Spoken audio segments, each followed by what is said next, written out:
नमस्कार, मैं अखिल भारतीय विद्यार्थी परिषद की छात्रा प्रमुख पूजा ठाकुर आप सभी लोगों से यह अपील करती हूँ। यह कोरोना वायरस एक बहुत खतरनाक महामारी है, इसीलिए हमें इसे चाहिए कि हम इससे सावधानियाँ बरतें। खांसते छींकते समय हम रुमाल या टिश्यू का इस्तेमाल करें। कम से कम हाथों को 20 सेकंड में धोएं। कम से कम 1 मीटर की दूरियाँ बनाए रखें।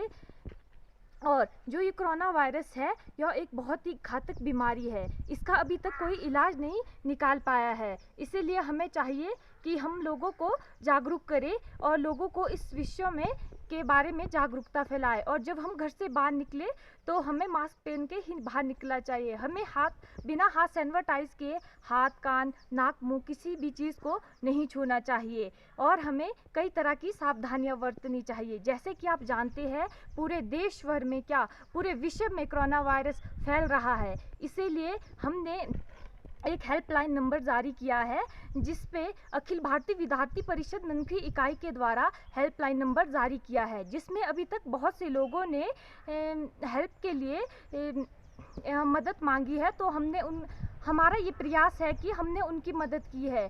जैसे कि श्यामनगर की एक बुजुर्ग महिला जिनकी दवाइयाँ ख़त्म हो चुकी थी, तो हमने उन तक दवाइयाँ पहुंचाई। ज्वाल्डा के एक युवक जिन्हें मदद की आवश्यकता थी, हमने उन तक मदद पहुंचाई। और हमने ऐसे कई प्रकार के कार्य किए हैं जिनकी राशन ख़त्म हो जाती है, हम उन तक राशन पहुंचाते हैं। या किसी भी प्रकार की समस्या है, जैसे कुमारसैन की 3 लड़कियां अंजलि, अनु और पल्लवी शिमला में फंसी थी, तो हमने उनकी मदद की। और हमने उन्हें वापस लाने में, उनके चाचा जी की मृत्यु हो गई थी, तो हमने उन्हें वापस लाने में उनकी मदद की। और शोली के कटार गांव के 3-4 युवक शिमला में कई दिनों से फंसे थे, तो हमने उनकी भी मदद की। हम यही चाहते हैं कि कोरोना हारे और देश जीते। इसके लिए जैसे नर्सेज, डॉक्टर, पुलिस कर्मचारी, सफाई कर्मचारी सब अपने परिवार को छोड़कर हमारी परिवार की सुरक्षा के लिए जुटे हैं। हम भी अपना इसमें सहयोग दे रहे हैं।